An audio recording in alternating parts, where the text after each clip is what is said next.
Atos capítulo 27. Paulo é enviado para a Itália. Quando foi decidido que devíamos navegar para a Itália, entregaram Paulo e alguns outros presos a um centurião chamado Júlio do batalhão imperial. Embarcando no navio de Adrimítio, que estava de partida para costear a província da Ásia, fizemos-nos ao mar, indo conosco Aristarco, um macedônio de Tessalônica. No dia seguinte chegamos a Sidom. Júlio, tratando Paulo com humanidade, permitiu que ele fosse ver os amigos e obter assistência.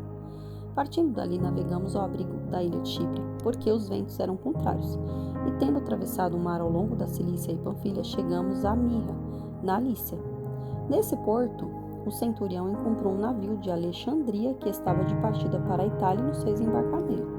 Navegando vagarosamente muitos dias, foi com dificuldade que chegamos às imediações de Quinido.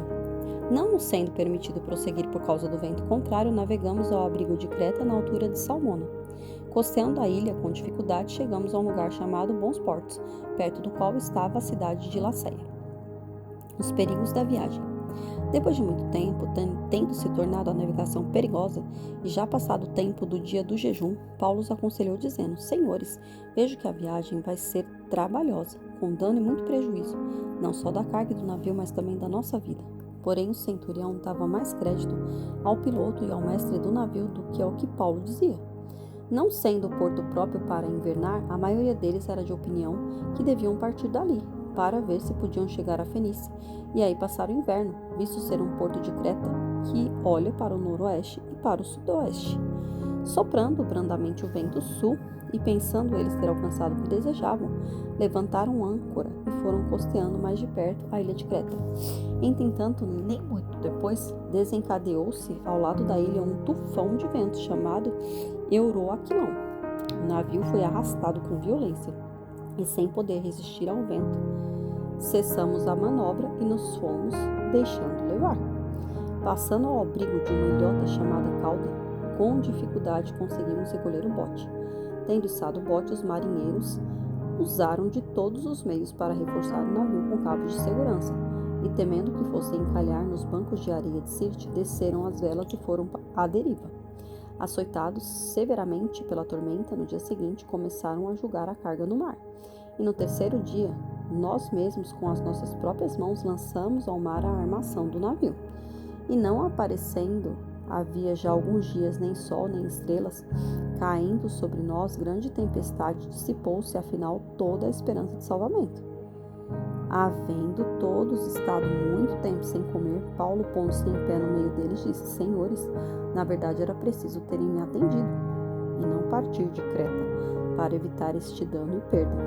Mas agora aconselho que tenham coragem, porque nenhuma vida se perderá, mas somente o navio, porque esta mesma noite um anjo do Senhor, a quem pertenço e a quem sirvo, esteve comigo dizendo: Paulo, não tenha medo, é preciso que você compareça diante de César, e eis que Deus, por sua graça, lhe deu todos os que navegam com você.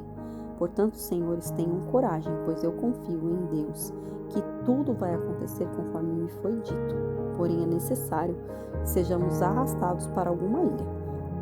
O naufrágio. Quando chegou a 14ª noite, sendo nós batidos de um lado para outro no mar Adriático por volta da meia-noite, os marinheiros pressentiram que se aproximavam de alguma terra, e lançando a sonda, viram que a profundidade era de 36 metros.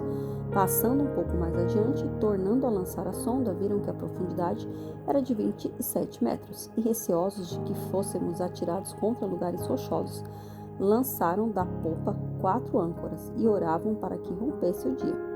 Nisso os marinheiros tentaram escapar do navio. Arriaram o bote no mar, a pretexto de que iam largar âncoras da proa.